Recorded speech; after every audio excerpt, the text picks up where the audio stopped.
Unveil the secrets of a mighty empire. Discover the legendary truths of ancient Persia. Tucked away in the maritime folklore of deep-sea divers is the story of the Golden Dolphin. She was a heavily armed European merchant vessel carrying an immense cargo of royal trade chests and refined silver, until she vanished.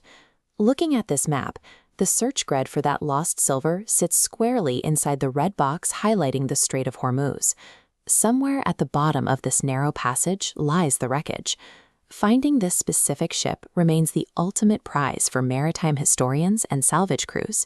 The sheer economic value of the bullion sitting in her hold is staggering, even by today's standards. The Golden Dolphin did not disappear into thin air.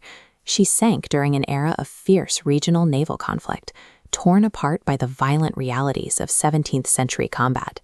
Her fate gives us a perfect historical window into a larger contradiction. We can look at this single wreck to understand exactly why the world's most lucrative trade route was simultaneously its deadliest maritime graveyard. During the 16th to 18th centuries, European powers realized a simple geopolitical truth.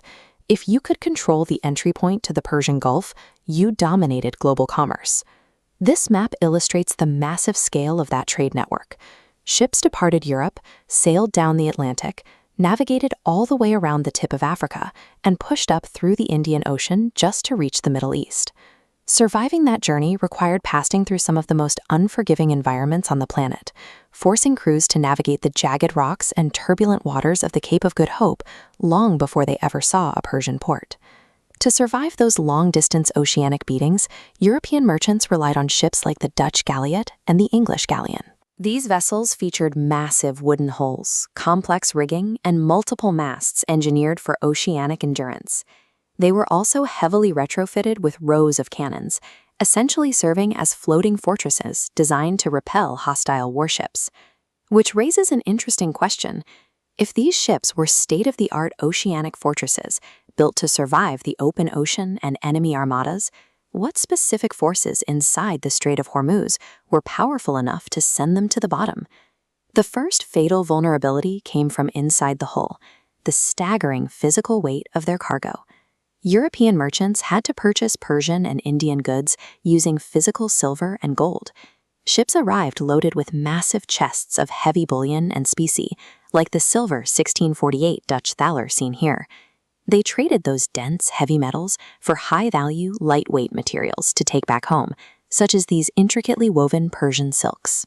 Adding tons of silver to heavy defensive cannons forced the ship's draft deep into the water. This severely compromised their agility, making them incredibly slow to maneuver. That high-value cargo also made them a massive target.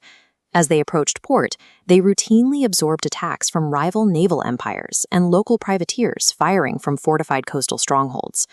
The sheer economic requirements of their mission turned these galleons into sluggish, battle-damaged targets before they even began to deal with the local environment.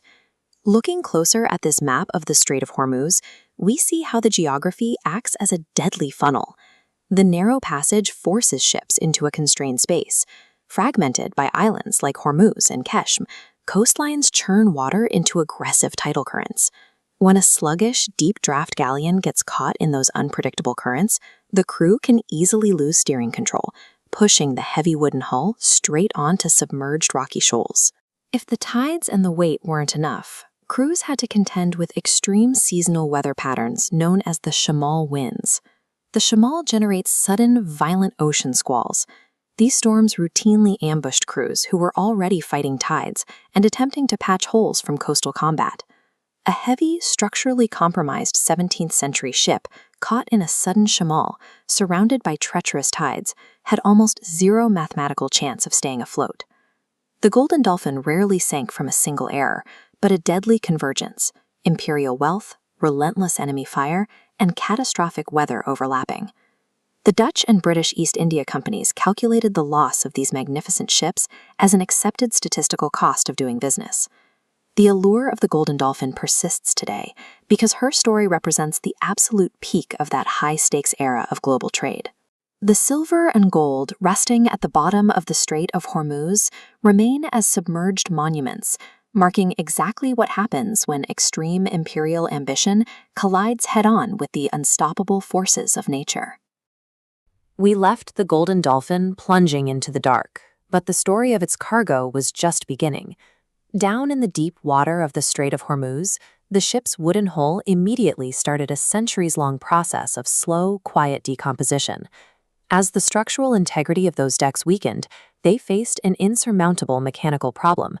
The wooden beams were failing, but the chests of treasure locked inside the hold weren't getting any lighter. This diagram visualizes density. Unlike wood or seawater, gold packs extreme mass into a tiny volume, 19.32 grams per cubic centimeter.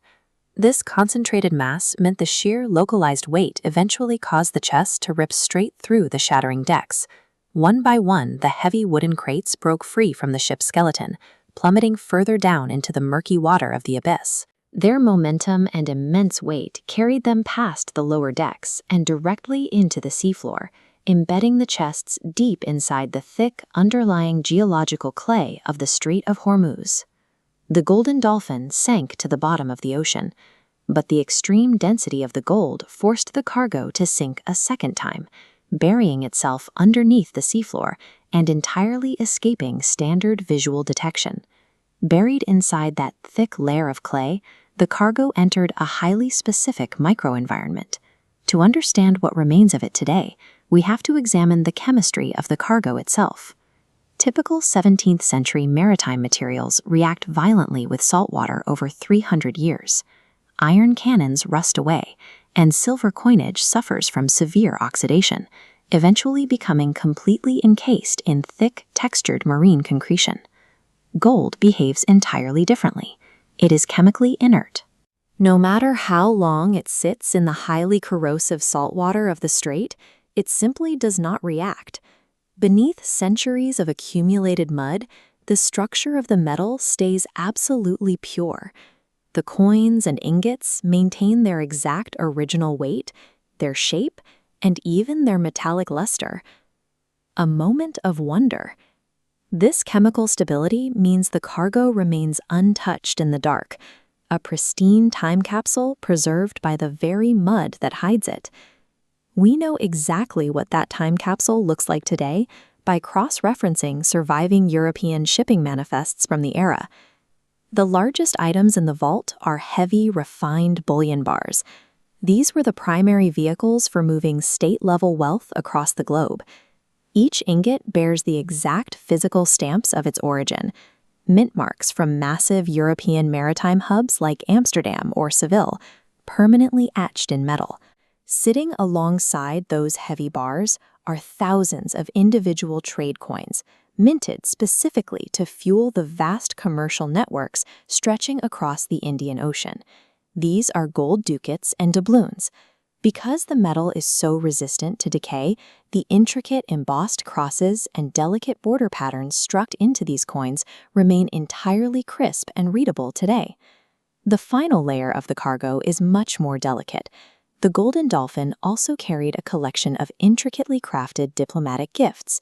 These included items like ceremonial daggers, loaded with embedded jewels and wrapped in gold filigree, designed specifically as high-value bribes and tributes for regional rulers operating along the Strait of Hormuz. By combining state bullion, vast merchant currency, and intricate diplomatic gifts, the vault serves as a physical record of the 17th century global economy, with a historical value that reaches far beyond the market price of the gold. Down in the clay, the vault is perfectly silent, but directly above it, the modern surface of the ocean is a completely different, violent environment. This creates a frustrating dilemma for marine archaeologists. We know precisely what is down there, and we know it's in perfect condition, but physically reaching it is incredibly difficult. The Strait of Hormuz is notoriously hostile.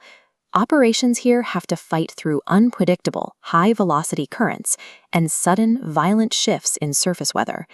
Add in the sheer depth of the wreck and the fact that the cargo is sealed entirely under anaerobic mud, and traditional human diving operations become ineffective and highly dangerous.